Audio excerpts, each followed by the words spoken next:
Une fois. Ça tourne. C'est bon, ça tourne. C'est parti.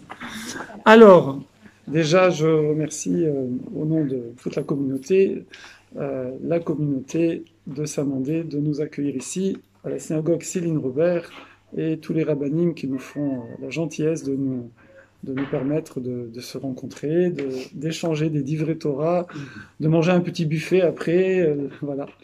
Donc, merci à tous, et en particulier à l'OJCR, j'ai bien dit, Organisation des jeunes de Céline Robert, voilà, qui organise des cours et beaucoup d'événements très sympathiques, voilà, donc à la demande de l'OJCR, on s'est réunis ce soir pour un thème où sont les miracles de nos jours. Déjà, c'est intéressant parce que si on réfléchit, on voit qu'il y a une continuité entre le deuxième temple et le futur troisième temple, Bekarov Bezrat Hashem, ou avec cet allumage de Hanouka. Ilan, welcome! On a cette continuité, voilà. Puisque depuis la restauration, alors pas du temple puisqu'il n'a pas été détruit, mais le fait qu'on ait pu reprendre la Voda au Beth Amikdash, eh bien sans interruption, toutes les générations ont allumé de père en fils et de mère en fille jusqu'à aujourd'hui. C'est des choses extraordinaires. Comme Pessar aussi, que depuis la sortie d'Égypte, eh bien toutes les générations se sont transmises. C'est des choses uniques. C'est des choses uniques et c'est vraiment des témoignages. Ça veut dire c'est pas une personne qui a eu une révélation dans un coin tout seul avec Dieu et puis qui a raconté aux autres et les autres ont raconté et puis après ça a fait boule de neige et après ceci, cela.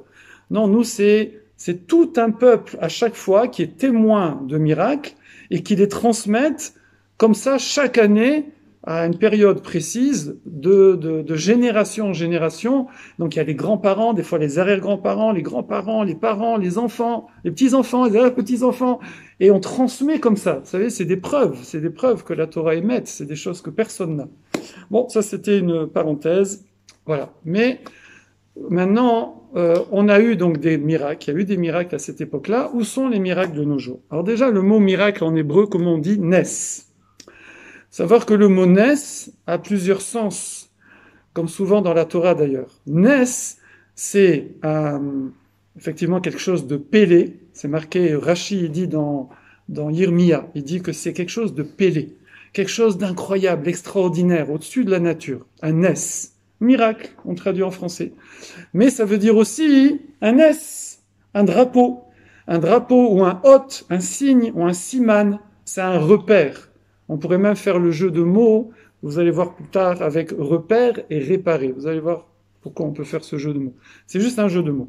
En tout cas, je ne vais pas vous perdre quand même, là il est tard, mais Nes, c'est à la fois un miracle, quelque chose d'extraordinaire, d'au-dessus de la nature, et en même temps, c'est un repère, c'est un signe, c'est un drapeau. D'accord? Donc on va voir quel est le lien entre ces deux choses. Si on regarde maintenant le Teva c'est la nature. La nature. Alors, vous savez qu'en hébreu, la racine, voilà, c'est les consonnes. Tet, vet, aïn. Teva. Teva, nature, oui. Mais tava, ça veut dire noyer. Quelqu'un qui est plongé, qui est dans la profondeur. Tava. D'accord? Pourquoi? Quel est le lien? Bon, déjà, quelqu'un qui est noyé, ça, je l'ai pas vu, c'est comme ça, une réflexion. Quelqu'un qui est noyé, ça veut dire, il a pas de contrôle sur la situation, par définition, hein, il peut plus rien faire, le pauvre. Il est complètement pris dans un élément qui lui est étranger, extérieur, qui est l'eau, oui, il peut rien faire. Pareil, quelqu'un qui est dans le Teva, il serait pris dans la nature, il n'a pas de contrôle. Dans le Nes, il y a une notion de contrôle. Dans le Teva, ce seraient des lois automatiques qui s'appliquent sans pitié. Et d'ailleurs, les gens qui nient l'intervention divine et qui disent non, tout est dirigé par mère nature et papa je sais pas qui, hein, je sais pas s'il y a mère, il y a père normalement, bon, c'est la blague classique. Par mère nature, ils ne se rendent pas compte que heureusement qu'on n'est pas dirigé par mère nature. Parce que le Teva, comme le disent les rabbanim, c'est la même gematria que Elohim, ça veut dire c'est Midatadin. Le Teva, la nature, c'est sans pitié. C'est des lois strictes, d'accord? Il n'y a pas d'exception. Alors que quand Akadosh Baruch Hu fait des nissim, quand Akadosh Baruch Hu qui est kulo rachamim, qui est miséricorde, qui est Tov. Alors, heureusement qu'il n'applique pas tout le temps les lois de la nature, qu'il fait des exceptions, donc des miracles, parce que sinon, ce serait sans pitié. Donc, il vaut mieux être soumis à Hachem qu'à la nature. Et c'est très étonnant, parce que les gens, ils essayent de fuir le fait d'être soumis à Hachem, parce qu'ils n'ont pas envie de servir à Kadosh Baruch Hu, et ils veulent se réfugier, entre guillemets, dans les lois de la nature, mais ils font une grosse erreur, parce que les lois de la nature, elles sont sans pitié. Voilà, ça c'est juste un petit peu une introduction. Maintenant, quand on parle de Nes, de miracle, il y a plusieurs niveaux. Il y a le Nes qu'on va appeler le Nes Galoui, dévoilé. C'est par exemple la fiole de Hanouka. On met une quantité qui va brûler normalement juste pour une nuit, et elle brûle pendant 8 jours. D'accord? Donc ça c'est un Nes Galoui. Les makotes, les 10 plaies, ce sont également des miracles glouim. C'est dévoilé, c'est une entrave totale aux lois de la nature. C'est-à-dire c'est clair et net, il n'y a pas de doute, il n'y a rien. C'est clair et net, c'est comme blanc et noir, d'accord? C'est comme le nez sur la figure. Ça s'appelle un Nes Galoui. Au Beth Amikdash, au temple, il y avait 10 nissim glouim, il y avait 10 miracles dévoilés qu'on pouvait voir à tout moment. On rentrait au Beth Amikdash et on regardait comme ça, en face, comme on voit les talitotes là-bas, on voyait la fumée qui monte tout droit alors qu'il y a le Mistral qui souffle, et que normalement la fumée elle devrait vaciller, et beaucoup de miracles comme ça, on voit la pluie qui tombe et le feu ne bouge pas, donc il y avait 10 miracles comme ça permanents. Ça c'est ce qu'on appelle Nes Galoui, un Nes dévoilé.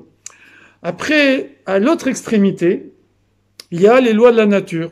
Le soleil se lève à l'est, il se couche à l'ouest, il fait sa course comme ça régulière, comme ça, sans la lune, elle fait ses circonvolutions, les astres, la pesanteur, etc.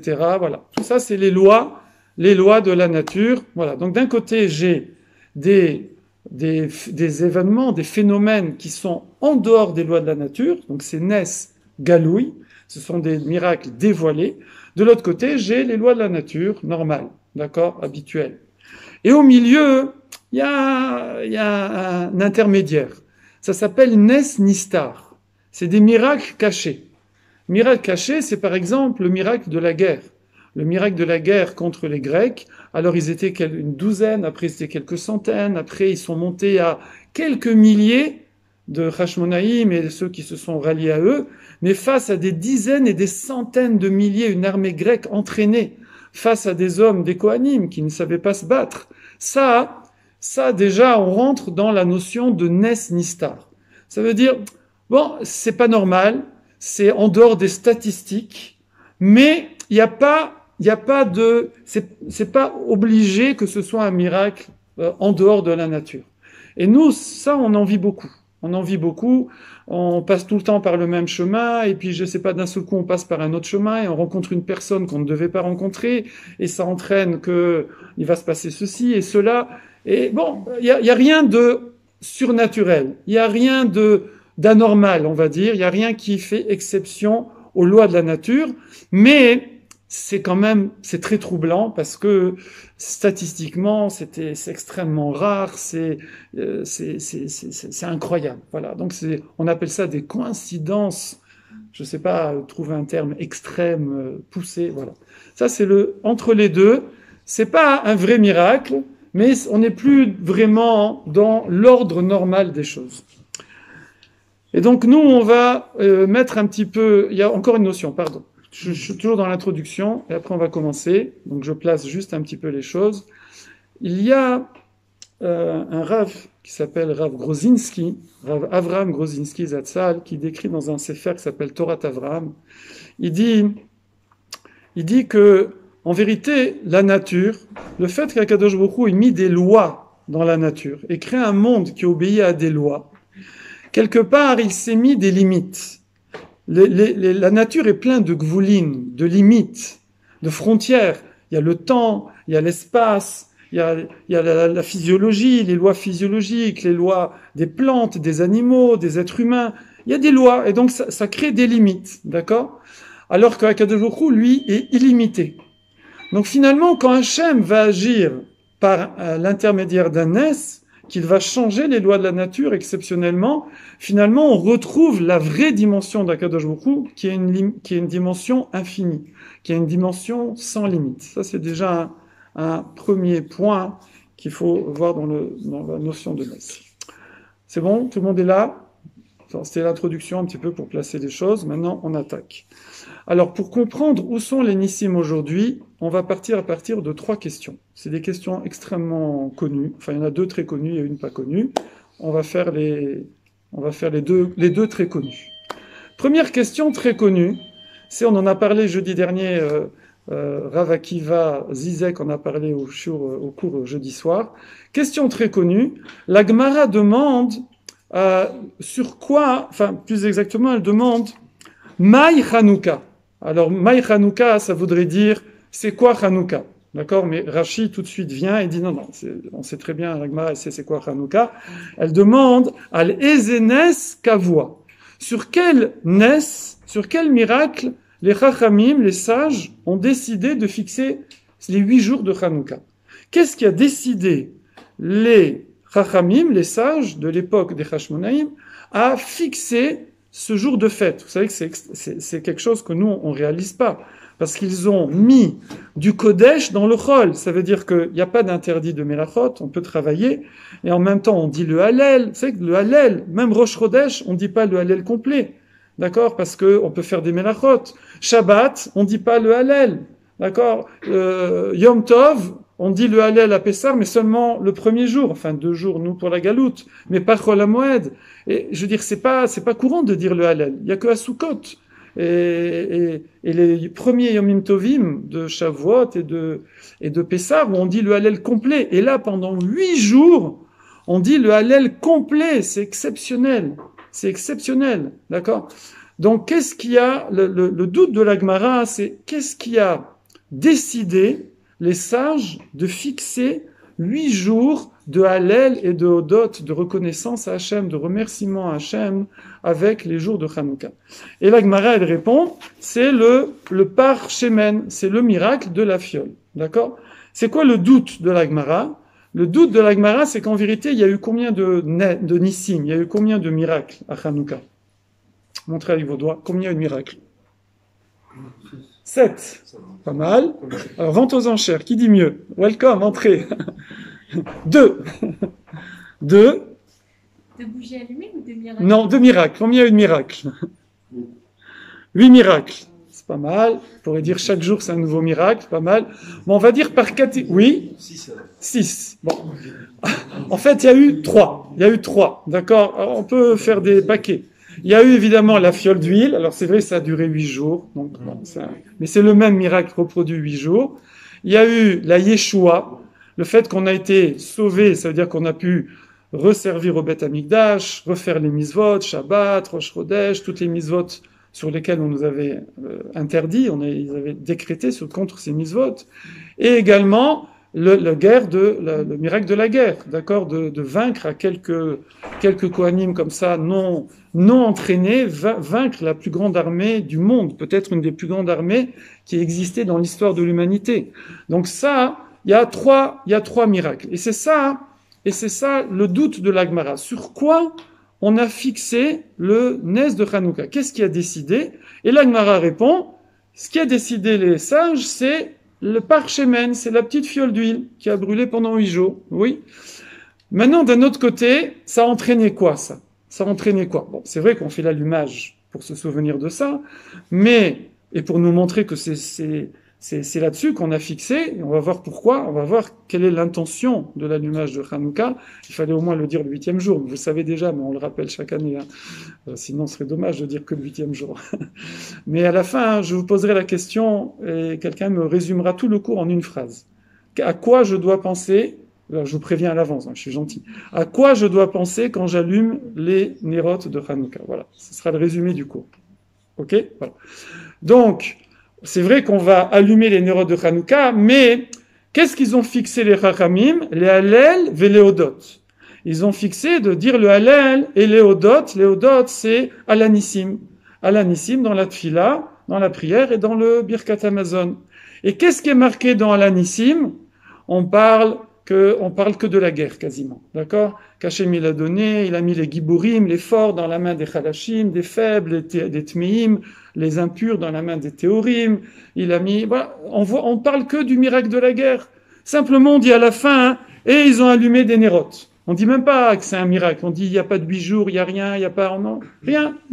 Et ils ont allumé des nérotes dans le Beth Amikdash, d'accord? Donc on voit, hein, c'est un peu, on comprend pas. D'un côté, c'est le nerf de Hanouka qui a motivé le fait que les Chachamim fixent pour toutes les générations jusqu'au Beth Amikdash, le troisième temple, la fête de Hanouka avec tout ce qu'elle comporte. Mais en même temps, l'essentiel de la fête de Hanouka, c'est les Hallel et les Hodot, et ça parle de la guerre et de la Yeshua, du fait qu'on a été sauvé, qu'on a pu rétablir le judaïsme tel qu'il devait être. Donc, il faut comprendre, voilà, ça c'est la première question. Deuxième question extrêmement connue, c'est le Bet Yosef, Rabbi Yosef Karo, qui pose cette question, extrêmement connue. Il y a 101 réponses à cette question, mais la question, elle est connue, c'est, puisque la fiole pouvait brûler alimenter les nérotes pendant une nuit, un jour, pourquoi on fait 8 jours de miracle? Il reste 7 jours de miracle. Le premier jour, c'est normal. D'accord? Il y a plein de réponses, 101 réponses. Donc, il y a ce qu'il faut. Mais, ici, on va voir une de ces 101 réponses et je mets ça de côté. Troisième question.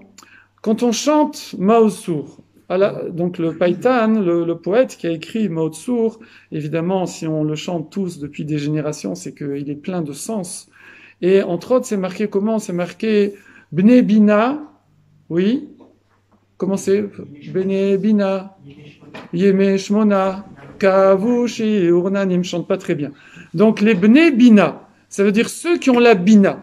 Rashi, il dit, c'est quoi la Bina? C'est la Avin, Davar, Betor Davar. C'est une compréhension intelligente à l'intérieur des choses. C'est une compréhension intérieure profonde. C'est pas des choses qui sont accessibles comme ça facilement. La Bina, ça vient de bonner, construire. Ça veut dire je prends des éléments et je compose et je découvre des choses. C'est profond, oui. Et on dit que voilà, les Bnei Bina, c'est-à-dire les Chachamim, les sages, par leur Bina, par cette compréhension profonde des choses, ils ont fixé donc Shir Urnanim, ils ont fixé des chants, ils ont fixé des louanges, ils ont fixé, comme on a dit, le Hallel et Alanissim. Mais il n'y a pas besoin. Il n'y a pas besoin d'être Bnei Bina. Le miracle, il était clair. Le nerf a brûlé pendant 8 jours. Il n'y a pas besoin d'approfondir pour ça. C'est inné. Voilà. Donc ça, c'est les 3 questions. Pour répondre à ces 3 questions, ce que je vous dis ici, c'est marqué dans le Siftei Chaim, entre autres. Alors, il ramène un Ramban, le Ramban sur Parashat Bo. C'est un Ramban qui est très connu. Je vais essayer de vous le trouver dans les mots, si je peux, ce sera plus sympa. Alors, le Ramban, il dit comme ça, dans Parashat Bo, il fait chaud ici, hein. Il dit, Min anissim agdolim amefursamim. Donc ici, le Ramban va répondre aux 3 questions. Vous êtes d'accord? Donc c'est facile, concentrez-vous sur le Ramban, Nachmanide. Et vous allez voir ce qu'il nous dit, c'est vraiment, on peut pas passer à côté. Impossible de passer à côté. Il dit, Min anissim agdolim amefursamim. Parmi les miracles, à partir des miracles grands et mefursamim, répandus, publiés. Ça veut dire, il veut dire les miracles dévoilés, les vrais miracles. Ça veut dire comme le nerf de Hanouka, comme les Makot, c'est-à-dire vraiment des choses qui sont en dehors de la nature, surnaturelles. À partir des miracles surnaturels, c'est-à-dire quand Akadosh Baruch Hu intervient et change la nature, d'accord, change les lois de la nature, alors Adam modé benissim anistarim. Grâce à ça, un homme, il doit reconnaître ce qu'on appelle les miracles cachés. Cachés, ça veut dire cachés dans la nature. Ça veut dire, c'est des choses, bon, on peut expliquer, c'est difficile à expliquer, statistiquement c'est pas très fréquent, mais c'est explicable, d'accord? Comme la guerre, par exemple, face aux Grecs. Ou même simplement, on va voir, même les choses naturelles. Les choses naturelles, on va voir que c'est aussi un niveau de miracle caché dans la nature. Donc on a l'impression que le soleil, il obéit à une loi de je sais pas qui, de se lever à l'est et de se coucher à l'ouest en temps d'heure, en été, en hiver, en automne, etc. Mais en vérité, ça aussi, c'est un miracle caché dans la nature, parce que c'est toujours la même chose, et ça a été mis sous équation, ça a été observé, et donc on a trouvé des débuts d'explication. Parce que vous savez, quand les sciences, elles commencent à trouver des débuts d'explication, ce sont que des débuts d'explication. Parce qu'en vérité, quand on avance dans la science, plus on explique, plus on a de questions. Parce que au début, voilà, on ne sait pas du tout comment ça marche, ouais, genre la transmission génétique, on ne savait pas comment ça marchait, et voilà, bingo, on découvre l'ADN, bingo, on découvre les chromosomes, et après, voilà, ça y est, on a expliqué, ça marche avec l'ADN et les chromosomes. Maintenant, on va expliquer comment des petites molécules d'ADN, elles savent comment se placer, comment se mettre là dans telle cellule, et comment la partie de la cellule va utiliser telle partie de l'ADN et pas celle-là, où il y a des microprocesseurs à l'intérieur, il y a quoi? Il y a rien, d'accord? Donc en vérité, quand on avance dans les sciences, on résout des problèmes au premier degré, au deuxième degré, au troisième degré, mais en vérité, on se retrouve avec des questions encore plus profondes et encore plus insolubles si on approfondit. Bref, mais en tout cas, voilà ce que dit le Ramban. Il dit que nous, on doit apprendre à partir des miracles dévoilés, quand Hachem change les lois de la nature, on doit apprendre à voir le miracle qu'il y a caché dans toutes les choses de la nature. Et il dit comme ça, la phrase elle est là, je m'excuse, elle est très dure, elle dit « En le Adam chelek betorat Moshe Rabbeinu » Un homme ou une femme n'a pas de part dans la Torah de Moshe Rabbeinu. Oh, voilà, ça fait peur, ça c'est quoi là? Qu'est-ce qu'il va nous dire? Oui. Ad shenaamin, jusqu'à ce qu'il croit. Bechol divarenu ou mikrenu, de tout ce qui arrive, de toutes nos davars, toutes les choses et tout ce qui nous arrive, chez Kulam Nissim, que tout est ness. En vérité, tout est miracle. Ve'en ba'en teva, et il n'y a aucune nature, dans le sens, il n'y a pas une nature indépendante, autonome, qui gère toute seule, qui fait les choses, oui. Ou minago shel olam, qu'on appellerait l'habitude du monde, ou je sais pas quoi, ou les forces cosmiques, ou je sais pas quoi. Il y a personne. Il y a personne. C'est simplement Akadosh Baruch Hu, lorsqu'il fait tout le temps de la même manière. Alors nous, on observe et on dit ah, ça c'est la nature. Et quand il change sa façon de faire, ah, on dit ça c'est un miracle. Mais en vérité, c'est tout le temps Akadosh Baruch Hu qui gère les choses. Et c'est ça est dit. Si on ne croit pas en ça, on n'a pas de part dans la Torah de Moshe Rabbeinu. C'est très dur, d'accord? Et ça, maintenant, avec le Ramban, on comprend. On va répondre aux questions qu'on a vues avant. Effectivement, les Chachamim, ils ont dit on ne peut pas fixer. C'est pas la victoire sur la guerre qui nous permet de fixer la fête de Hanouka, parce que ça, les gens qui sont pas à ce niveau, eh bien, ils auraient pas compris que c'était un miracle caché dans la nature. Ils auraient cru que, bon, ils sont très doués, les Grecs, les Hashmonaïm, ils étaient hyper motivés, ils avaient plus rien à perdre, ils connaissaient les grottes, les cachettes, ils arrivaient par surprise, c'était des fins stratèges. Alors, il y en a qui ont essayé d'expliquer comme ça. Même les macotes, de la façon que certains ont voulu expliquer les macotes avec des phénomènes, des algues rouges, etc., etc. Et donc, ils auraient pas vu ce que le Ramban explique, que ce principe, que c'est à partir d'un miracle dévoilé, que je peux apprendre de là que même les choses qui paraissent naturelles, en vérité, c'est un miracle caché.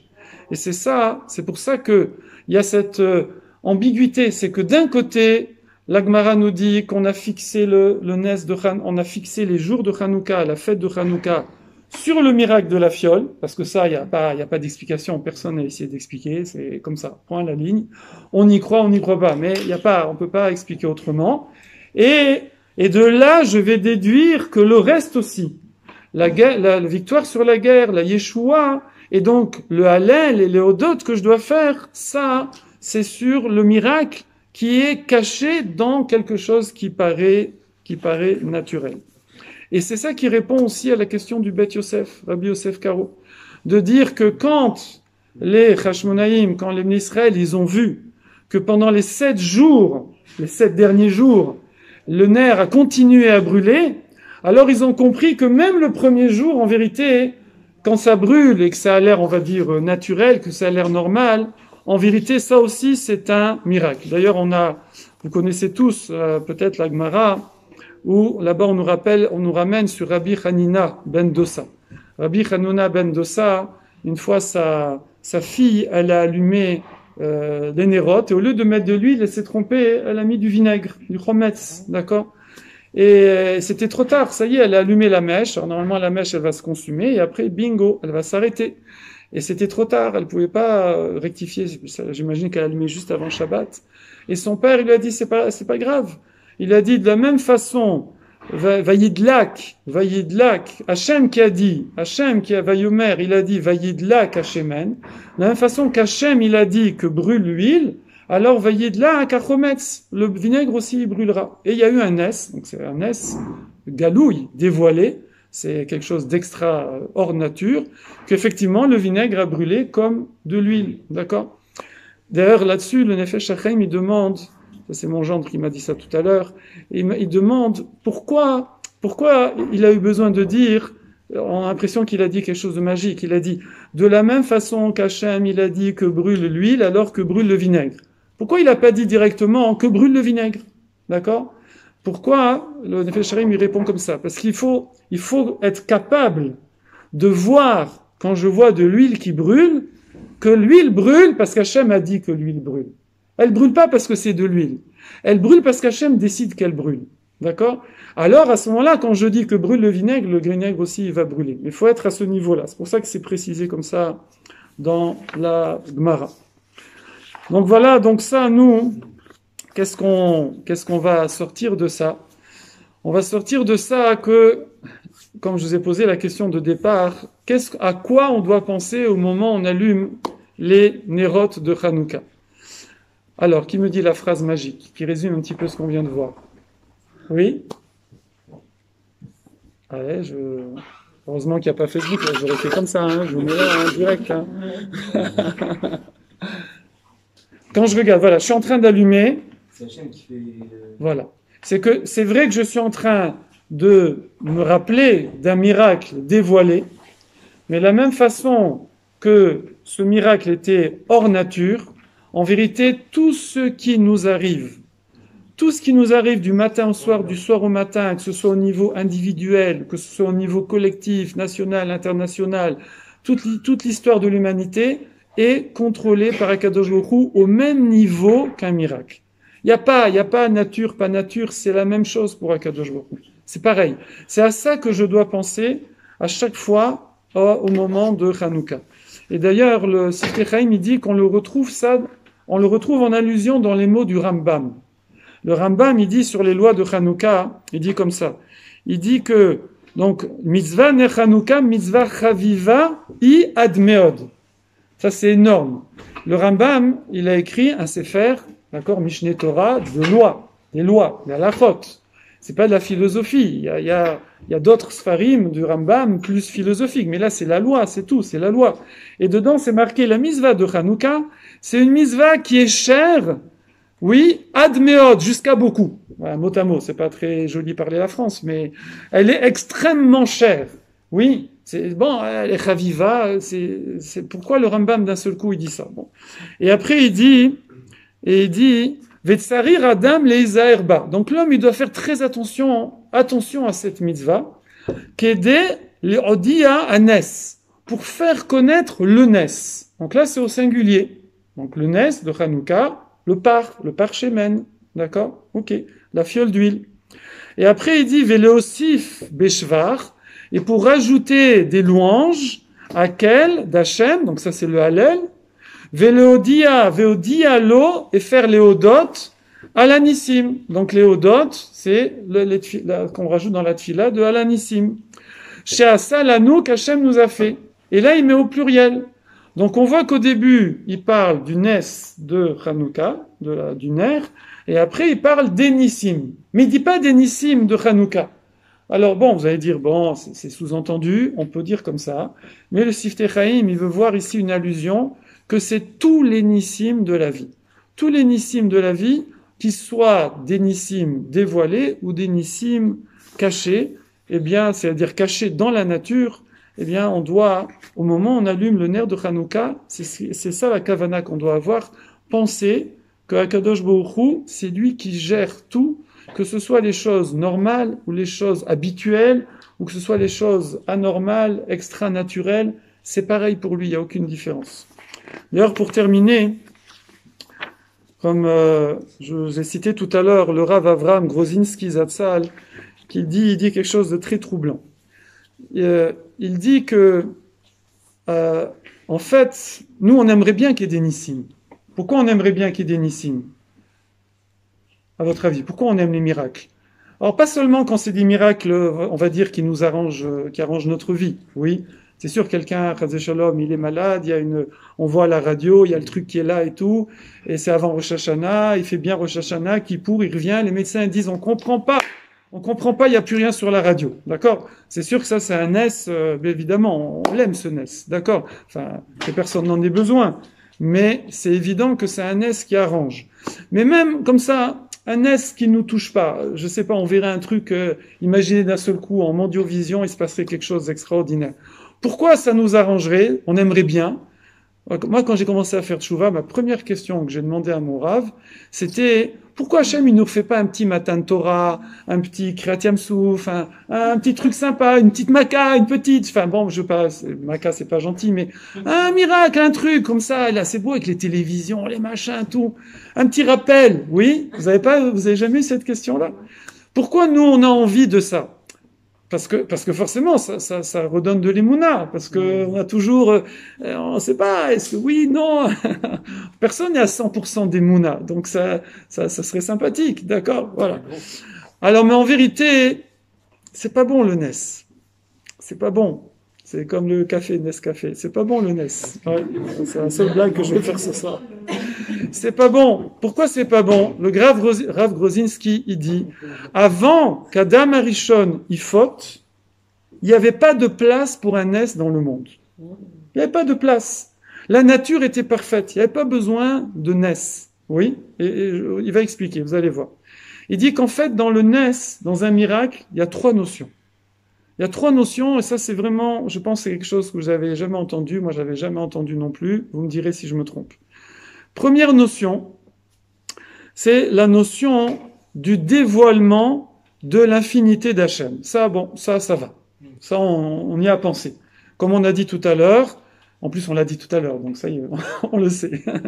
C'est que effectivement, Hachem, si on peut dire, a figé en apparence le monde dans des lois physiques naturelles, d'accord? Donc c'est plein de limites, c'est plein de bornes, c'est plein, rien que le temps et l'espace, c'est une limite phénoménale, alors qu'Hachem est en dehors du temps et de l'espace. D'accord? Il y a des miracles, on nous dit, Moshe Rabbeinu, il est parti au Beth Midrash de Rabbi Akiva, comme ça. On voit dans les miracles par rapport à l'espace, on était au Beth Amikdash, on était tous debout, comme des sardines, et après on se prosternait de tout le long, hein, vous savez, pas comme ça juste. Et il y avait la place, d'accord? Donc on voit, il y avait des miracles dans le temps, dans l'espace. C'est des miracles Gelouim, dévoilés, qu'il y avait à l'époque, oui? Donc Hachem a figé les choses dans des lois physiques. Pourquoi il l'a fait? Bon, ça on l'a pas dit, mais c'est évident, pour le libre arbitre, d'accord? Pour qu'on ait le libre arbitre.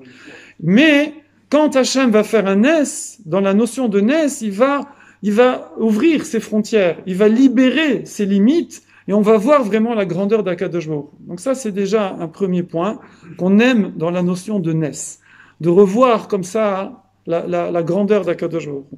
Deuxième point, et là c'est un des points les plus forts, c'est le chesed incroyable d'Akadosh Baruch Hu. Pourquoi? Parce que si vous remarquez bien, les nissim, par exemple les makot, Kriyat Yam-Souf, tout ça, le ner de Hanouka, ce sont, tout à l'heure je vous ai dit, faire le jeu de mots entre repère et réparer. Repère et réparer. Ce sont des réparations.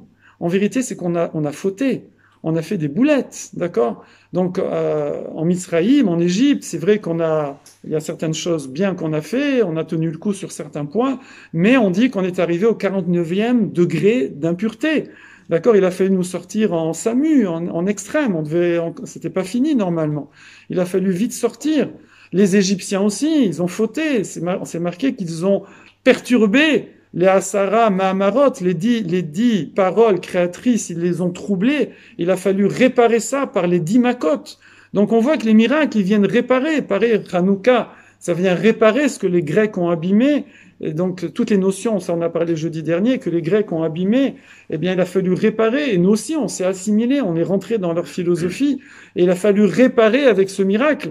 Donc on voit que dans la notion de Ness, il y a une faute à la base, et Akadosh Baruch Hu montre son chesed incroyable, parce que qu'il nous fasse du chesed avant qu'on faute, on peut comprendre. Mais après qu'on ait fauté, il nous fait un chesed qui finalement est encore plus grand qu'avant, puisqu'avant, il n'y a pas de miracle. Et on faute, et là Hachem, il nous fait un miracle. Genre, on est récompensé finalement. Finalement, on est récompensé, puisqu'il nous offre un miracle, quelque chose qu'on n'avait pas avant. Oui. Et ça, on voit par là le chesed incroyable d'Akadosh Baruch Hu de pousser jusque-là, de nous faire des miracles pour nous redonner Emouna. Et la troisième dimension qu'il faut voir dans le Ness, c'est la gadlout, la grandeur de l'homme. Le fait qu'il a cette neshama, cette partie divine en lui, il dit comme ça, il dit, c'est très fort, il dit que même quand quelqu'un il est perdu, que la Torah ne peut plus rien pour lui, que même les épreuves, les souffrances ne peuvent plus rien pour lui, que les prophètes à l'époque ne pouvaient plus rien pour lui, quand Hachem faisait un Ness, un miracle, la personne elle se réveillait et elle faisait teshuva. Donc on voit ça, c'est la grandeur de l'homme qu'il est capable par un Ness de revenir, de revoir le Hémet. C'est pour ça qu'il dit que le Ness, bon, c'est de la réparation, c'est mieux d'être sans à la base. Maintenant, de nos jours, effectivement, il n'y a plus de miracles comme ça dévoilés. Bon, ça c'est une question simple. Pourquoi ? De la même façon qu'il n'y a plus de prophétie. Avant, il y avait la névoie.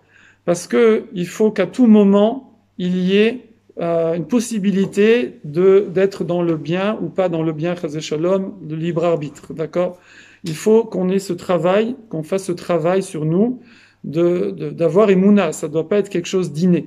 Or, à l'époque, par exemple, de la prophétie, il y avait ce qu'on appelle le Yetzer Hara d'Avodazara, d'idolâtrie. Ça marchait, c'est pas des blagues, ça marchait. Donc, d'un côté, il y avait la prophétie vraie, d'un autre côté, il y avait la fausse. Et donc, on pouvait, ça restait shakoul, ça restait well balanced, ça restait balancé. On pouvait aller à droite, on pouvait aller à gauche. On va avec l'histoire de Eliyahu Hanavi, au Hara Carmel, que les gens, ils faisaient à la fois l'Avoda Zara de Baal, ça s'appelait, et en même temps, ils faisaient Avodat Hashem de Torah. On voyait que les gens, ils étaient... Parce que ça marchait, donc il y avait de quoi se tromper, d'accord ? Et pareil, les gens, il y avait des miracles, mais il y avait aussi du kishouf. Les gens avaient une force.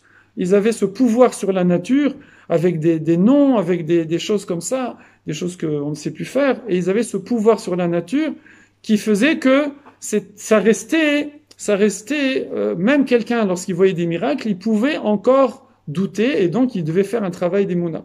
De nos jours, pour nous faciliter la tâche, d'un côté, Hachem a enlevé le Yetzer Hara d'Avodazara déjà depuis le deuxième temple, il a enlevé le Kishouf, il a enlevé cette force que les hommes avaient sur la nature, en tout cas par la magie, donc maintenant les hommes essaient de la remplacer par la technologie, mais ça nous pose pas de problème au niveau des Mouna. Et donc du coup, on peut plus être témoin de miracles dévoilés comme ça, mais on peut encore, celui qui veut voir peut voir les miracles qui sont cachés dans la nature. D'ailleurs, il y a une Mara dans Chagiga, Daf Yudbet, page 12, là-bas qui dit « Oh, malheur à celui qui voit et qui ne sait pas ». Ça veut dire celui qui veut voir, il va voir dans sa vie toutes ces coïncidences, tous ces concours de circonstances qui vont des fois être tellement importants dans sa vie, qui vont des fois conditionner son mariage, conditionner ses études, sa parnassa, des tas d'événements importants ou grands ou petits de la vie, par le fait qu'ils sont cachés comme ça dans la nature, mais on sent qu'il y a eu une intervention divine là-dedans, et plus quelqu'un il va voir la main d'Akadosh Baruch Hu là-dedans, plus Akadosh Baruch Hu va lui montrer, et cette main, si on peut dire, va le protéger et le mener dans le meilleur de son mazal. Voilà ce que je voulais partager avec vous. Chazak à vous. J'espère que c'était clair. Ça va?